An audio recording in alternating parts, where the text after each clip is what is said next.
Hey all you cats and kittens and all you non-binary fittins, it's your boy DBiddles. Welcome to ChatBots. Oh boy, here it comes, another piping hot serving of that good stuff that you all know and love. When DBiddles builds an anime robot, talks a little bit about that anime, and then talks about some bigger topic that in some way connects to that robot. We call that winning formula of 11 herbs and spices ChatBots. Except that's not what this is. This is that other good stuff you all know and love. You know, when DBiddles builds a robot out of Brand X interlocking construction bricks, and then since there's no anime to talk about, he just talks about a handful of random short topics, some of which might possibly be about anime, but not necessarily. We call that winning formula of 2 all-beef patties and special sauce ChatBots the Brick Edition. And now we're serving it up fresh, straight to your eardrums. You're welcome. So, Hazbin Hotel's first season finally dropped and seems to be a big hit. The brainchild of YouTube animator VivziePop has made a pretty big splash since receiving its big Amazon Prime debut. Though as the fanbase for the series' YouTube pilot episode and the sister series Helluva Boss could have told you, that's no big shock. For the uninitiated, Hazbin Hotel is a musical adult animated series that follows Princess Charlie Morningstar, the daughter of Lucifer himself, as she and her girlfriend open a hotel meant to rehabilitate the denizens of the overcrowded infernal depths so that they might prove themselves worthy of entering heaven rather than be subjected to the angelic host's yearly culling of hell's population. Meanwhile, Helluva Boss, which takes place within the same universe, follows Blitz, a demon who founded his own assassination company, Imp, or the Immediate Murder Professionals, who are hired by the recently damned to go to Earth and get revenge on the still living at the behest of their clients. And from those two starting points, hilarity, drama, musical numbers, and delightful animated debauchery ensue. Now, I personally was fortunate enough to get on the VivziePop train a couple years earlier, back when all that was on offer was Hazbin's pilot and just the first half of Helluva's first season. But with the immense popularity of Hazbin's first season being celebrated on TikTok, my wife now is also along for the ride. Both series take a little while to really start cooking, but the aesthetics will carry you along until then if, like us, you have some nostalgia for that mid-aughts Newgrounds.com mall goth vibe. And that's kind of what's most fascinating to me, how it so perfectly encapsulates and exemplifies the sort of oeuvre of a teenager obsessed with Invader Zim, Happy Tree Friends, Emily the Strange, DeviantArt, Wicked, Homestuck, Danny Phantom, and Gaia Online, circa 2007. If this had come out around then, and it almost feels like it should have, I can assure you it would have fit right alongside a young DBiddles' fascination with Spawn, Shadow the Hedgehog, Richard the Undead Warlock, Adult Swim, Demons, Goth Girls, horny cartoon characters, flash animation, and musical theater. So it's got a very cozy feeling for me. Helluva Boss in particular feels like some extra spicy missing in action Cartoon Network show, though that could in part be due to the voice talent of Richard Horvitz, aka Invader Zim, and Billy from Billy and Mandy. But even beyond that, I do think it's a pretty worthwhile experience, even if you aren't subconsciously pining for the days when you had to go to Hot Topic for Nightmare Before Christmas merch, rather than it just being available at every Target, Kroger, and Walmart.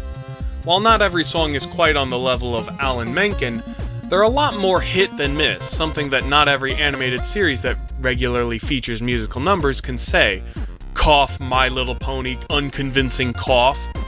Hazbin in particular takes home the gold star for this, probably due in part to that Bezos money.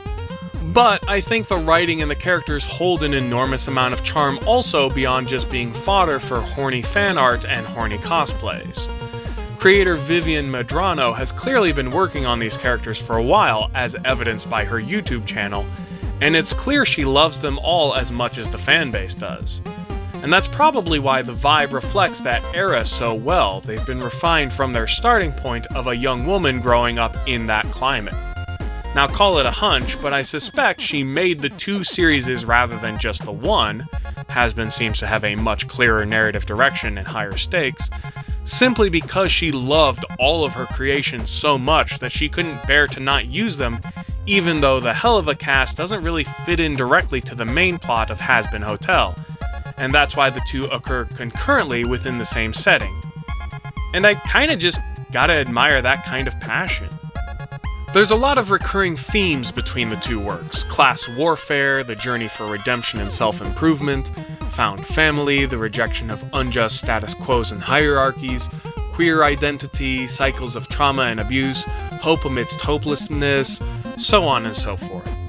Now, the series is comedic, but it's not hilarious. Here again, a touch of familiarity with that late 2000s feel, with cursing, lewdness, violence, and lol randomness being the main drivers of the humor, though thankfully avoiding all of the ironic homophobia and ableism that's present in works from that era. And despite very prominently featuring overt sexuality and sometimes even sexual violence, it never feels too sleazy or exploitative, as my wife pointed out, probably due entirely to a woman being the main creative voice. See, fellows, you can have all the unproblematic horniness you want if you heavily involve some ladies in the writing and directing process.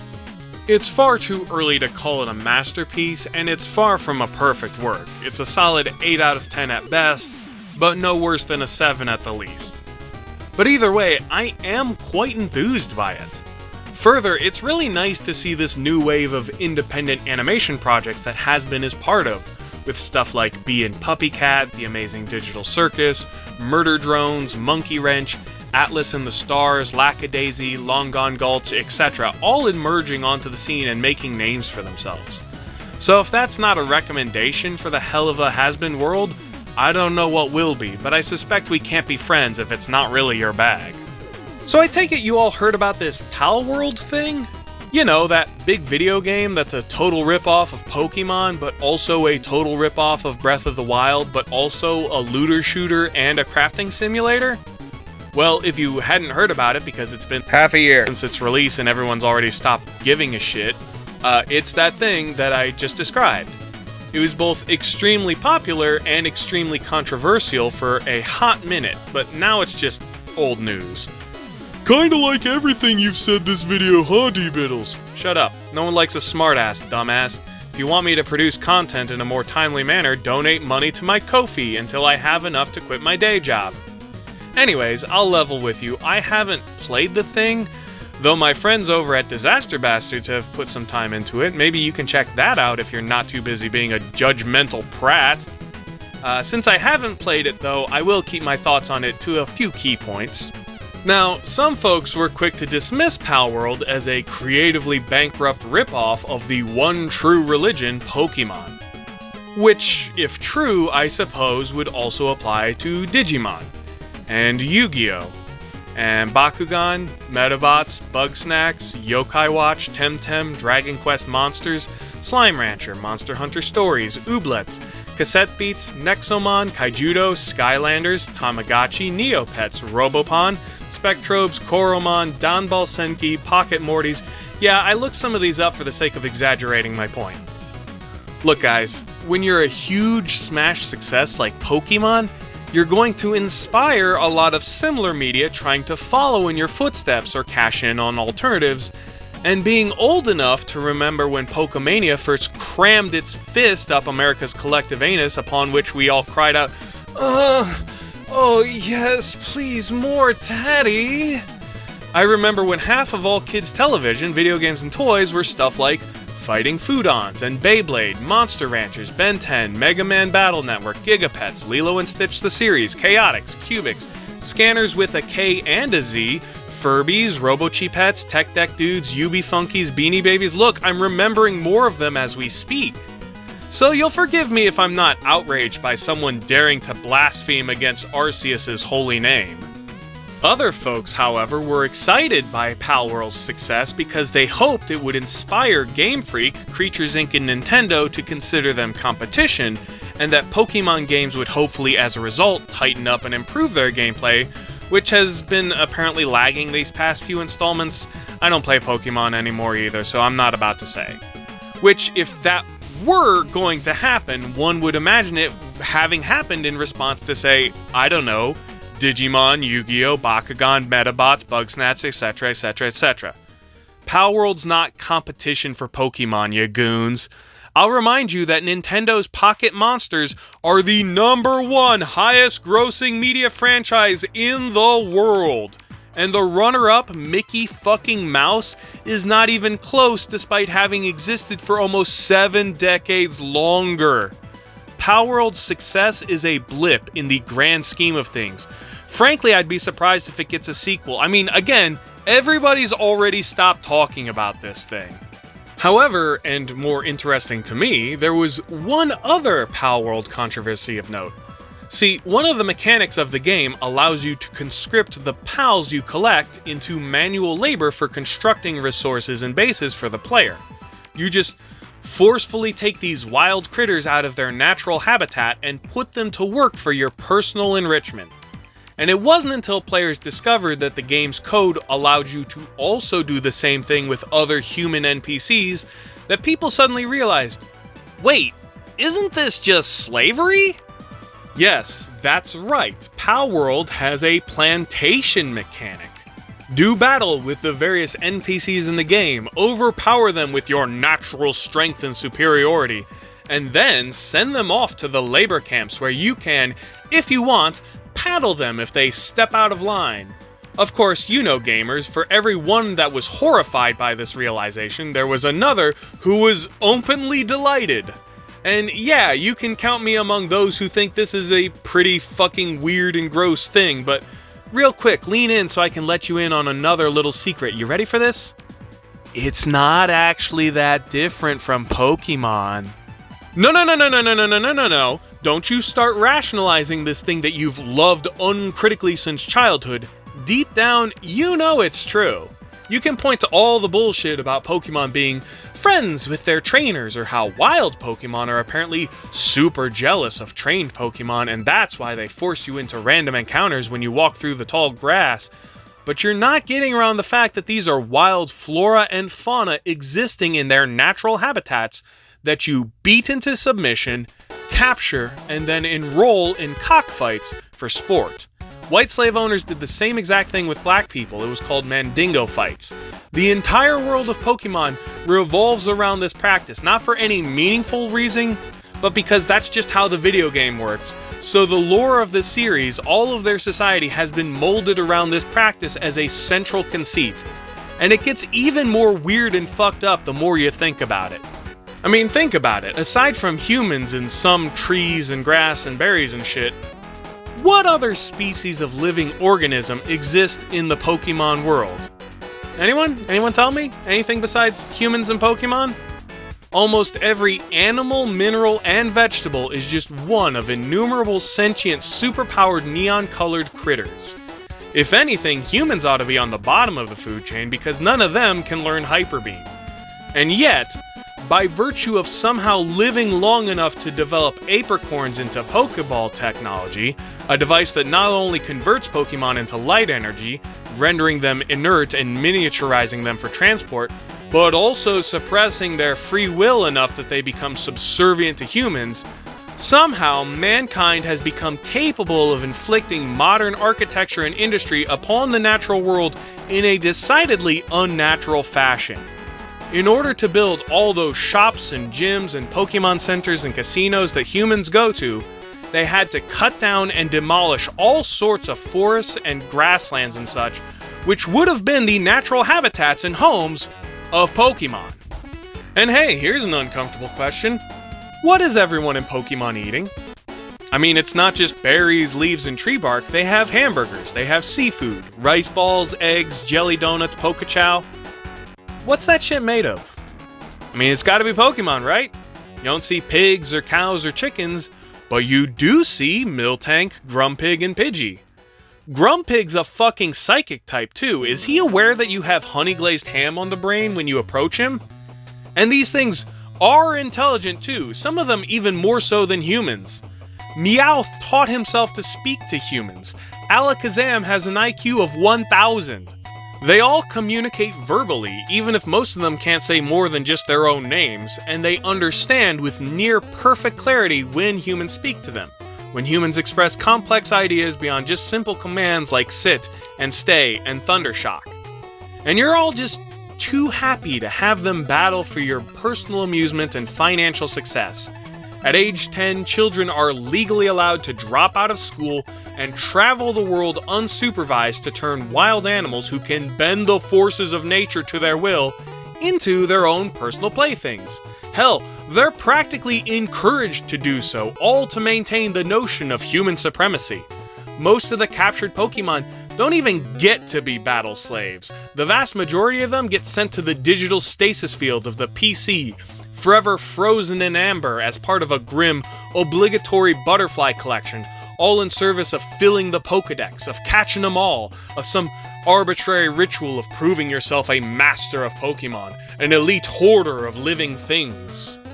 And that's to say nothing of the subculture of horny weirdos who kind of want to fuck certain Pokemon.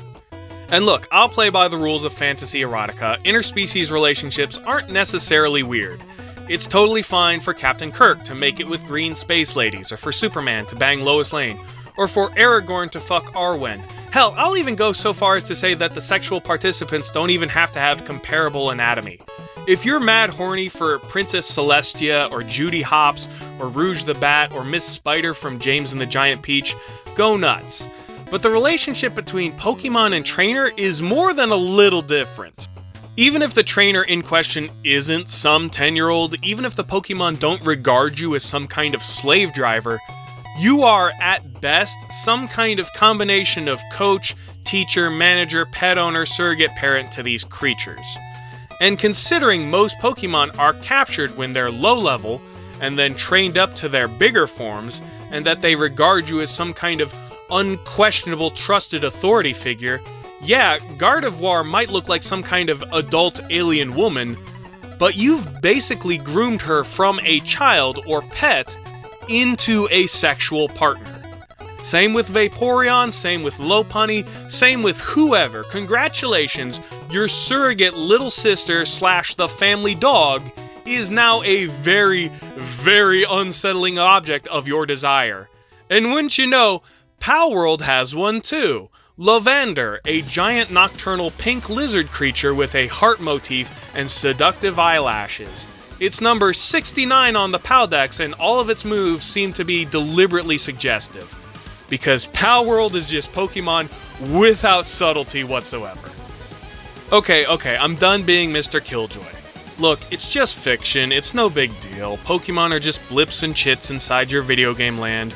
Virtual violence in made-up lands doesn't mean anything. I don't think you're some kind of horrible person for having played or even still enjoying Pokemon, and I promise not to read too much into it if you tell me you fantasize about being double-team anus-rimmed by Lavander and Salazzle. I also promise that none of that is why I stopped playing Pokemon all those years ago. I just got bored with its routine around Gen 3 after a few underwhelming Pokemon purchases that kind of shattered my perception of how fun the franchise was, namely Hey You Pikachu, Pokemon Channel, and the first Pokemon Coliseum. After those, the spell was broken, and I never went back in any meaningful way. But that's just me. If you still love it, who am I to judge? I'm playing with Legos and talking about cartoons on the internet. All I'm saying is pay attention to this stuff and don't kid yourself about what's actually happening in your favorite world of make-believe. If you're willing to play dumb to the implications in the fictional worlds that you hyper-fixate on, you might end up doing it to the real world you're trying not to pay attention to, and the real world is where actual people can get hurt. And like I said in my Hygog video, growing up with your hobbies means having to acknowledge the ugly parts of your favorite stuff and grow from that knowledge. You can't just be a little kid forever, I'm sorry. Speaking of the ugly parts of your favorite stuff, maybe I'll try that segue again. Gina Carano, who I assure you I do not find to be physically ugly, is in the news again. So remember when she made that dumbfuck tweet about how being a conservative in 2020 is the exact same thing as being a Jewish person living in Nazi Germany, and then she got fired from Disney and her character was written out of The Mandalorian? Well, after starring in a Daily Wire original film somehow didn't reignite her career, she decided that her next path to relevancy and work in show business should happen by way of suing Disney. And of course, she has the help of everyone's favorite ultra-rich, attention-starved anti-Semite, Elon Musk. So, now Gina's off on a pity party interview tour with whatever content grinding publication will have her, and she wants everyone to know just how hard it all was on her. One assumes even harder than it was for Anne Frank, because Gina was already laboring under conditions equal to Anne, apparently, but Anne Frank never lost her job and got called mean names by the internet. So, the comparison is totally legitimate, guys. Totally. This is definitely a small potato story, I admit, but before her scandal, I was intrigued by her. I don't watch wrestling, but I'm kinda thinking maybe I should watch lady wrestling because them lasses be brass, I tell ya. Carano caught my eye when I watched Deadpool, and again when she popped up in Mando, and I wanted to like her. I don't ever want to have reasons to dislike people, especially people who contribute to stuff I like, and whom I find attractive. But I'm sorry, not only did you say a monstrously stupid and insensitive thing, and then doubled down by signing on to do a movie with the Daily Culture Warriors, but now you can't even take the L and shut up about it. Elon might be the richest dude on Earth, but all the other lawsuits he's promised to fund have stalled out, and while Pikachu might be the highest grossing media franchise, numbers 2, 3, 4, 5, 9, 11, and 14 on that list all belong to Disney. Disney lawyers do not fuck around. You play against the mouse always wins, and lawyers do not like to take cases they think they'll lose. I'm sure whatever lawyer they got to look at that contract is seeing how it's airtight enough to dive down to the Titanic and come back again without incident, and is informing Miss Carano just how little of a case she has. But beyond all that, you've double fucked yourself here, Gina. Not only does the entire industry know that you're liable to say dumb fuck things that make the studios look bad, knows that you're unwilling to retract your statements, knows that you couldn't even do the simplest thing of collecting a paycheck and shutting your dumb fucking mouth on something you didn't have to say and were factually and morally incorrect to say, but they also now see that you'll threaten legal action against anyone who pushes back against you. Where once maybe you could have gone quiet for a bit and then come back later with some half-sincere apologies for some low-stakes, low-profile work and then built up from there, now you are repellent to everyone. You're done. Ask Kevin Sorbo or Roseanne Barr about their careers. All you've really got now is TPUSA and The Joe Rogan Show, and frankly, you're really not that interesting enough for either of those.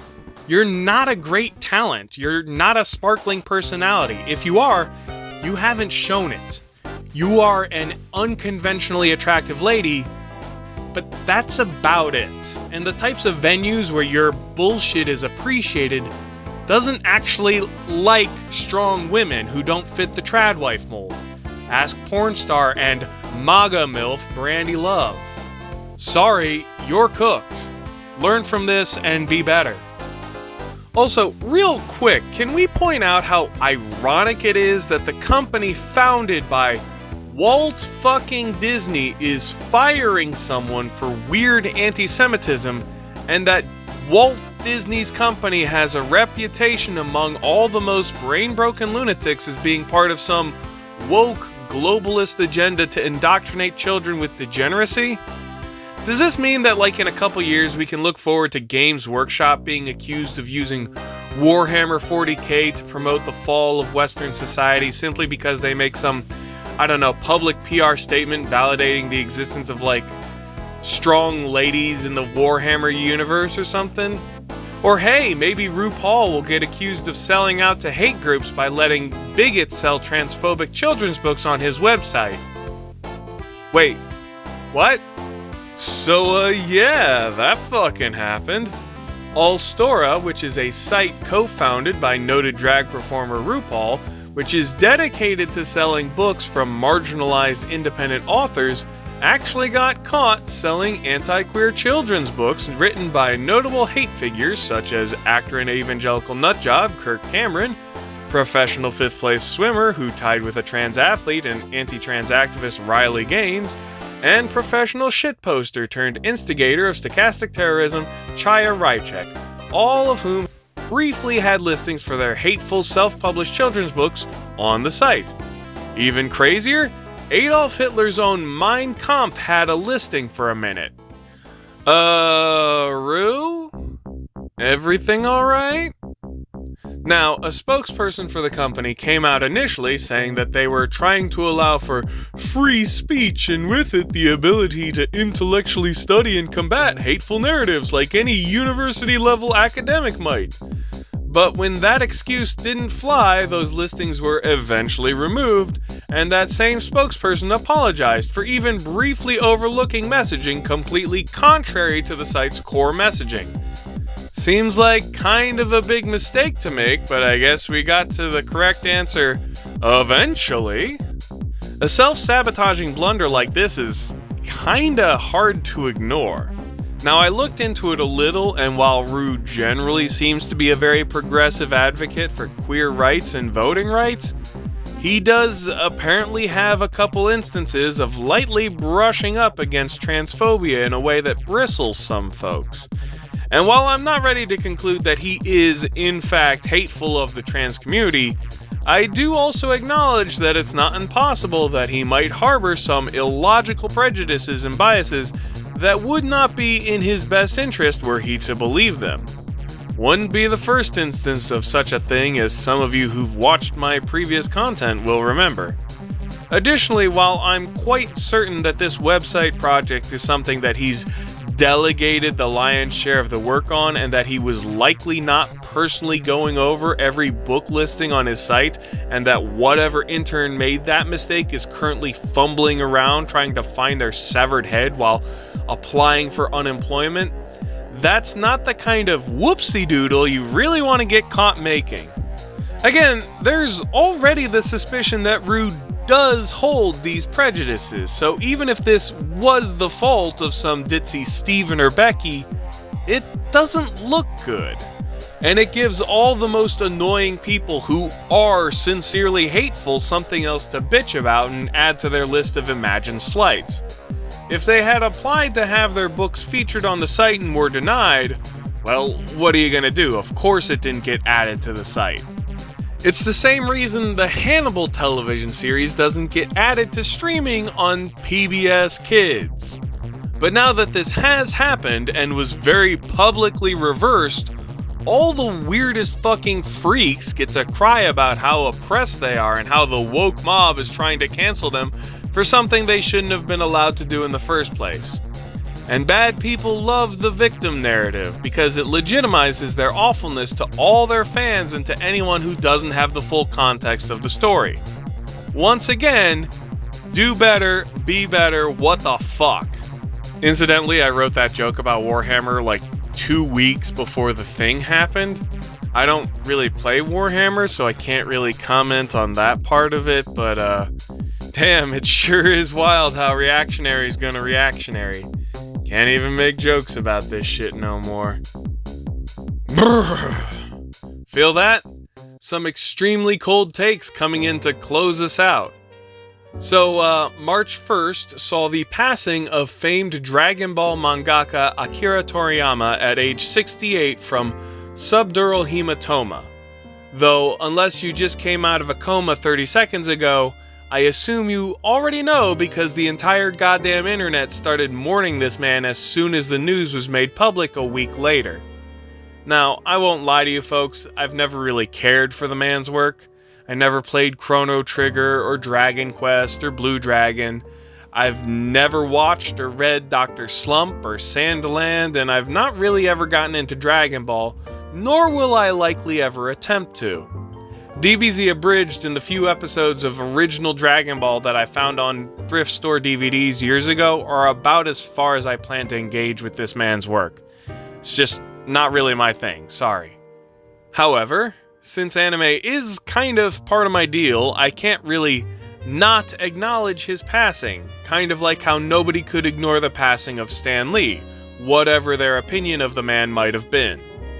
And while I think there are people who over-credit Toriyama's influence on Japanese pop culture and the world at large, I have to admit that they don't do it by much. A great many things, both that I enjoy and that I don't, have little traces of his influence in them. So, while I am the last one to do so, and it is not with a great sense of reverence that I do so, I do bid him farewell and thank him for his work. And while DBZ Bros can be pretty annoying at times, I'm glad that their Saiyan idols exist, and glad that our world was home to Toriyama for those 68 years. May King Kai bless you and keep you, Sensei. And that's a wrap. Thanks for sitting in on this. Be sure to like, comment, subscribe, and I'll catch you in the next one. This is DBiddles, signing out for the Brick Edition.